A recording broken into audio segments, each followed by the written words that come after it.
더 뉴스 2부 시작합니다. 내일부터 시작되는 아세안과 G20 정상회의 순방 기간 한미일 정상회담도 열립니다. 윤석열 대통령은 이태원 참사에 충격이 가시지 않은 상황에 순방을 떠나는 것에 대해 국민 이익이 걸린 행사라 참석이 불가피하다고 설명했습니다. 대통령실이 외교와 관련해 왜곡과 편파 보도를 반복했다며 MBC 취재진을 대통령 전용기에 태우지 않겠다고 밝혔습니다. MBC는 취재를 제약하는 행위라고 반발했고 언론 단체들도 언론 자유에 대한 명백한 도전이라고 비판했습니다. 이태원 참사 진상규명을 위한 국정조사를 두고 여야가 대립하면서 야당 단독 진행 가능성도 나오고 있습니다. 윤석열 대통령은 국민이 수사기관의 신속한 진상규명을 더 바랄 것이라며 국정조사 반대 입장을 밝혔습니다. 이태원 참사를 수사하고 있는 경찰청 특별수사본부가 전방위 압수수색으로 확보한 압수물 분석에 주력하고 있습니다. 경찰은 물론 소방과 구청 관계자 등 핵심 인물 소환이 임박했다는 분석입니다. 정부가 부동산 시장 회복을 위해 서울과 경기 지역의 4곳을 제외한 전국 모든 지역을 부동산 규제 지역에서 해제하기로 했습니다. 무주택자에 대한 주택담보대출 비율은 50%로 일원화하고 미분양주택 PF 대출 보증도 신설하기로 했습니다.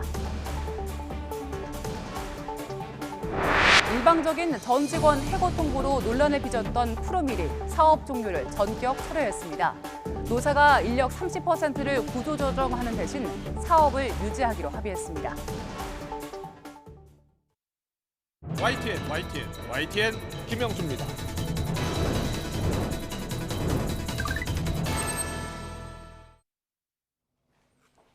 검찰이 어제 강제 수사에 들어간 정진상 정무조정실장에 대해서 뇌물수수 혐의 외에 부정처사 후 수뢰죄, 즉 뇌물 약속 혐의로도 입건해서 수사하고 있는 것으로 전해지고 있습니다.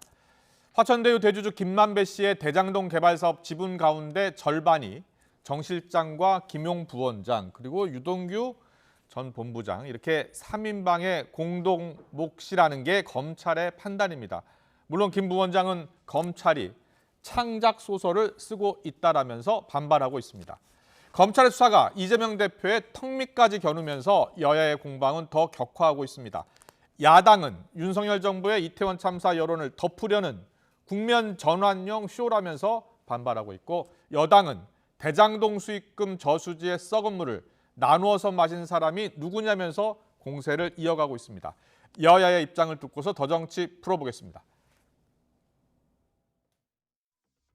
윤석열 정치검찰이 국회 본청과 민주당 당사에 대한 압수수색을 자행했습니다.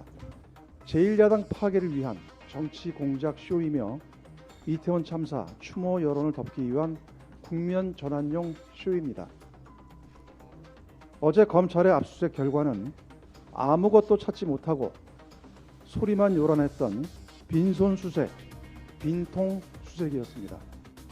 이 대표의 최측근 정진상 실장이 대장동 수익금을 저수지에 담가놓고 이재명 선거 때 꺼내 쓰자 이렇게 말했다 하더군요.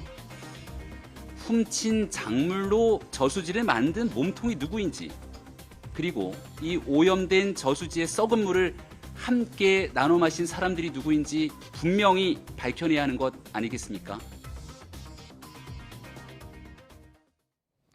네, 정치권 이슈 분석해 드리겠습니다. 야3당이 제출한 이태원 참사 진상규명을 위한 국정조사 요구서 오후 2시 본회의에 보고될 예정입니다.